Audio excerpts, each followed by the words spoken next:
Welcome to the Online Digital Marketing Podcast. We'll be discussing marketing strategies, trends, and tips that will help your business succeed in the digital age. Every episode, we'll be interviewing industry professionals and providing valuable insights on how to leverage digital tools for maximum engagement and ROI. Don't forget to subscribe so you can stay up to date on the latest trends in online marketing.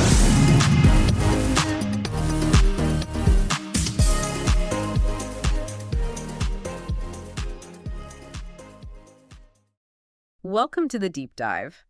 Today, we're really plunging into some ideas designed to revolutionize how you approach time, productivity, and, well, your personal freedom. Yeah, absolutely. For you, maybe you're juggling a busy freelance schedule, maybe scaling a small business, or honestly, just feeling overwhelmed by that personal to-do list. This deep dive is definitely tailored to tackle that feeling, of never having enough time.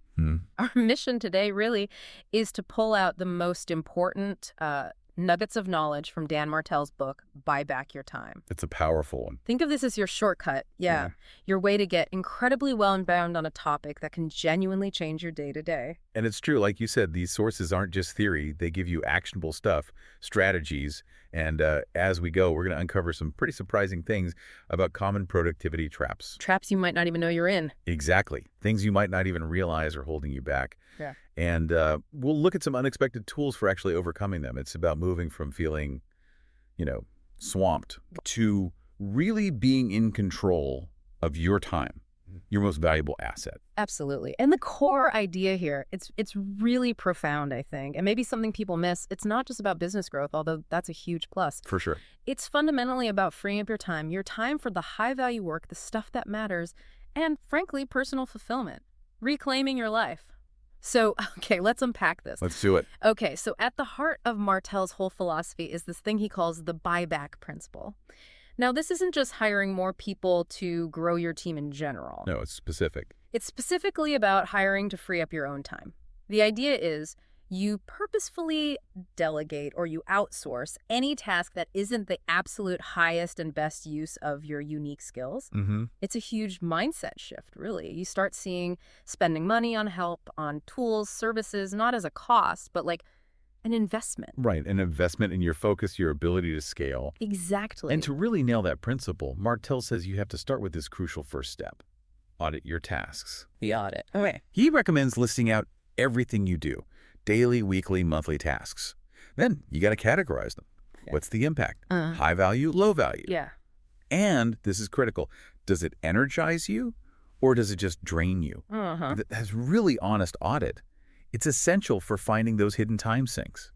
The places your time is just disappearing. I bet. You think you know, but... Oh, totally. I've seen it loads. High performers who are sure they know where their time goes, and then boom, the audit shows these little tasks just eating up hours every week. Wow. You can even practically use timesheets or apps for a week, log everything, or make a stop-start-continue list. Yeah. What do I stop doing? What do I delegate? What do I keep? It's like finding time you didn't know you had. That makes a lot of sense. And that systematic approach, it flows right into what Martell calls the buyback loop. It's his framework for continuous improvement. The loop. It's got 3 phases. First, audit. You're regularly looking at your activities, finding those bottlenecks, the energy drains. Right. Keep checking in. Then transfer. Systematically delegate, automate, or just eliminate that low-value, repetitive, draining stuff. Get it off your plate. And finally, fill. You intentionally reinvest that time you got back into high-value things, revenue-generating activities, or things that personally energize you, things that align with your big goals. And for that transfer part to actually stick, to be sustainable, you need systems. Supporting systems are just vital. Okay, like processes. Exactly. This is where leveraging systems and processes comes in. Developing SOPs, standard operating procedures, checklists, templates. It's non-negotiable if you want this to last. Right, documenting things. Yeah, documenting processes makes bringing new people on board way faster. And means delegation isn't just a one-time thing. It's repeatable, sustainable, reduces effort, reduces errors. It sounds like it all boils down to a pretty clear calculation in a way. Martell talks about the buyback rate. Ah, yes, the buyback rate. Which is basically your personal hourly rate threshold for delegation. Exactly. It's the rate where it just makes logical sense for you to outsource a task. The rule is super simple. If you can delegate a task for less than your buyback rate, you probably should. It puts a real number on your time. Precisely. And there are frameworks to help guide that delegation too, like the replacement ladder. You systematically delegate tasks, starting from the lowest value, like basic admin, and move upwards as you grow. Okay, step by step. And there's also the DRP matrix. Yeah. That breaks tasks down by difficulty, repeatability, impact, and preference. Helps you categorize by energy and value, so it's clearer what needs to go first. DRP, interesting. And you also mentioned the 10-80-10 rule earlier for delegation. Right, the 10-80-10 rule. You do the first 10% the vision, setting it up. You delegate 80% the execution, and then you keep the final 10% for review, refinement. That's the idea. Okay, so many tools. That 10-80-10 rule sounds brilliant in theory, but I imagine that 80% in the middle, the actual doing, that's where a lot of people might struggle to truly let go. Right? Oh, absolutely. That's a crucial point. What's a common mistake there, trying to apply that 80%? Well, you're right. This struggle to release that 80% is very real. A common mistake is, well, not giving clear enough instructions up front, or maybe not empowering the person you delegate to with enough autonomy. Micromanaging creeps back in. Exactly. Martell really stresses that for 10-80-10 to work, you have to trust the systems you've built and the people you've put in place. If you micromanage that 80%, delegation just becomes another task for you. Right. Totally defeats the purpose. Completely. That's a perfect point. It feels like what connects all these principles really is that big mindset shift around money and help, letting go of that scarcity thinking. It's huge. Martell really hammers this home. Spending on support isn't a cost. It actually buys you time. It buys clarity, opportunities, stuff that will far outweigh the expense in the long run. Yeah, it reframes the whole equation. This is where it gets really interesting, I think. Super transformative. Yeah. So, okay, let's take these powerful ideas. How do we apply them directly? Say, to your day-to-day work in life, especially if you're doing things like content creation or managing projects. Maybe you're a marketer listening or a podcaster. Yeah, let's get practical. For content planning, right? Using that buyback loop means delegating things like content research, maybe the initial editing, distribution. Stuff that takes time but isn't necessarily your core genius. Exactly. That lets you focus your creative energy where it really counts. Strategy, building relationships with guests, conducting those really high-value interviews yourself. Makes sense. What about, say, guest outreach for a podcast? You can systematize that. Outsource the initial outreach, the scheduling, build repeatable SOPs for that whole workflow. It saves a ton of back and forth. Okay. And marketing campaigns. Delegate or automate the repetitive bits. Social media post scheduling, basic email campaigns, that frees you up to actually develop new partnerships or think up really creative promotional ideas. Right, the higher level strategy. And one more. Repurposing content. Instead of you spending hours turning podcast audio into blog posts or social clips, assign it. Give it to a specialist. Or use automation tools. Yeah. Maximize the value of what you already created without sinking more of your personal time. It's like buying yourself a clone for the tasks you kind of dread doing. That's a great way to put it, buying a clone. I love that. Ultimately, then, the goal is to focus on your unique value. Figure out what only you can do. Yes. Maybe it's setting your brand voice or doing those specific interviews only you can nail. Once you know what those things are, you put your time there. And you delegate the rest. It sounds simple, but it's incredibly liberating when you actually do it. I bet. And importantly, it's not just about business. Martell really links this productivity stuff to personal fulfillment and avoiding burnout. Yeah, that's crucial. Reclaiming time isn't just for scaling your company. It's for enjoying your life, your health, your relationships. He talks about blocking off non-negotiable personal time in your calendar. Protecting that space. Exactly. And even delegating personal tasks if you can, things like meal prep or errands, just to preserve your mental bandwidth for what truly energizes you. Okay, this is all great for setting things up, but Yep. let's talk about the things that actively sabotage us. Identifying and defeating those behaviors, those mindsets that secretly kill productivity. Martell calls them the time assassins. Oh, yes, the time assassins. They're insidious, really. Because you might not even realize you're doing it. Precisely. We often don't. Martell identifies 5 main ones, and each has a sort of counter move. First up, the staller. Okay, the procrastinator on big decisions. Yeah, hesitates, gets paralyzed by overthinking, afraid of making the wrong moves. The solution, set clear deadlines for decisions, and just act. Easier said than done sometimes. Oh, for sure. Then there's the speed demon. This one makes hasty decisions just to get things off the plate. often picks the fastest or cheapest option. Which then needs redoing later. You got it. Leading to more wasted time. The solution here is actually to slow down a bit on important choices. Weigh them properly to avoid those repetitive mistakes. Okay, staller slows down. Staller speeds up, speed demon slows down. Got it. Huh. Yeah, exactly. Third is the supervisor. This is the classic, if you want it done right, do it yourself person. Or the micromanager. Creates bottlenecks everywhere. Totally. Believes no one else can do it as well. The solution: delegate properly, empower people, build systems for a smooth handoff. Trust, again. Next, the saver. Avoid spending money, even when a small investment could buy back hours of time and really drive growth. Sees all spending as just loss. The scarcity mindset again. Right. The key is to reframe spending on help, tools, automation as investments in your productivity, not just costs. Sense. And the last one. The self-medicator.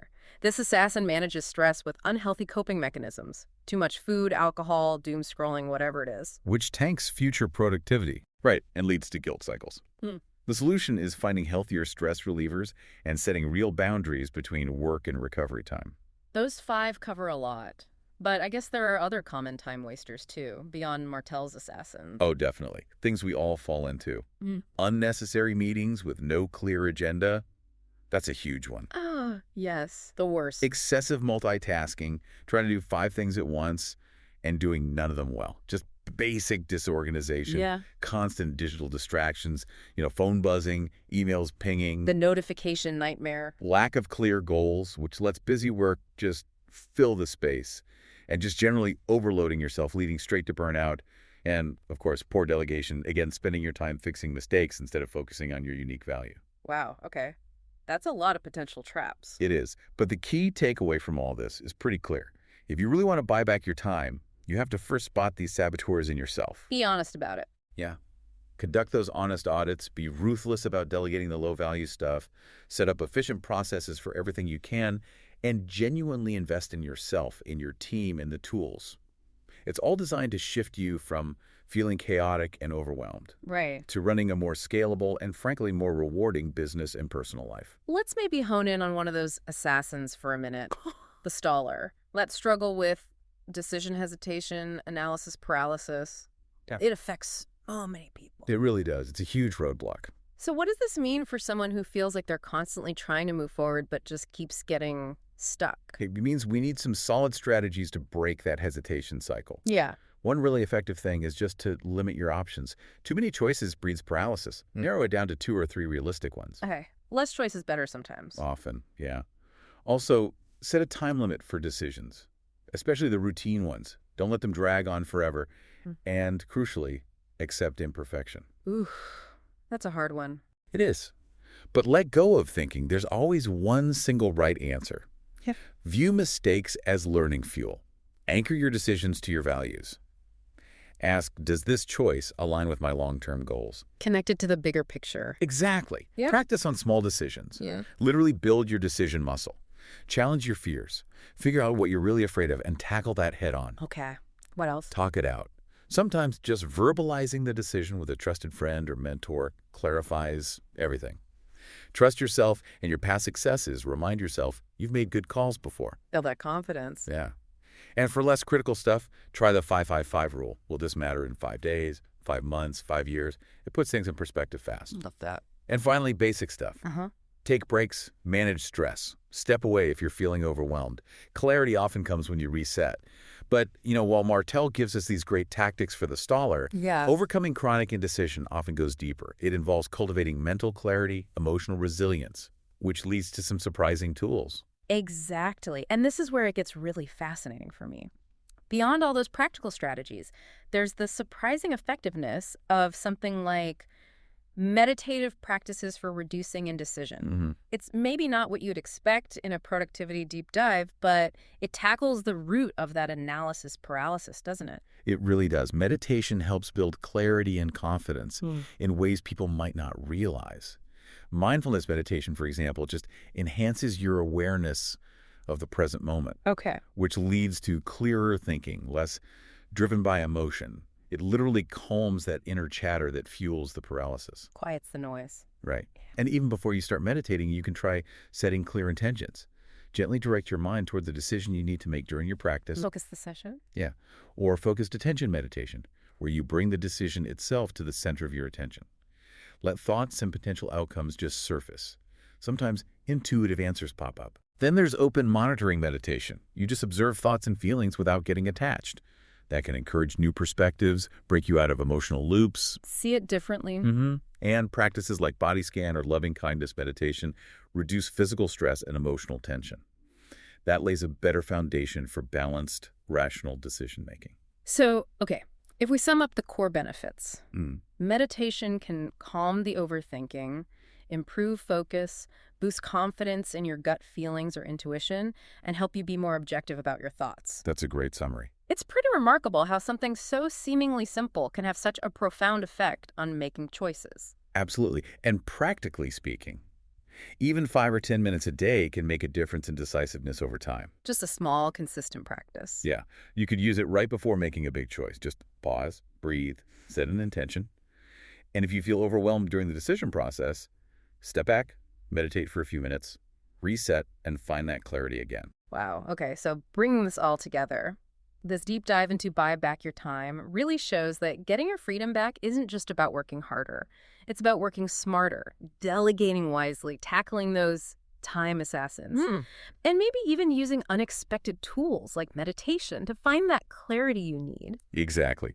The ultimate goal, as we've kind of touched on throughout, is to free you up, free you to focus on what truly matters professionally and personally, so you can create the impact you want, the life you want, without feeling constantly swamped. Right. That sense of control. Oh. So, to leave you, our listener, with a final provocative thought to maybe mull over, consider just one small draining task, something you currently do every single week.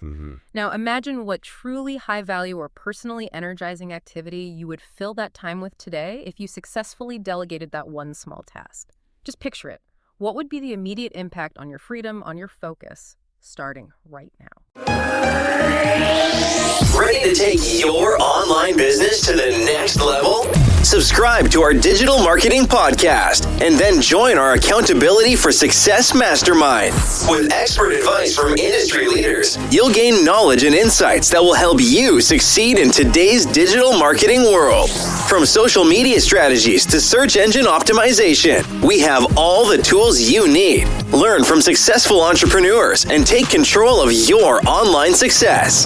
Join the Accountability for Success Mastermind now at bit.ly/AFSM podcast.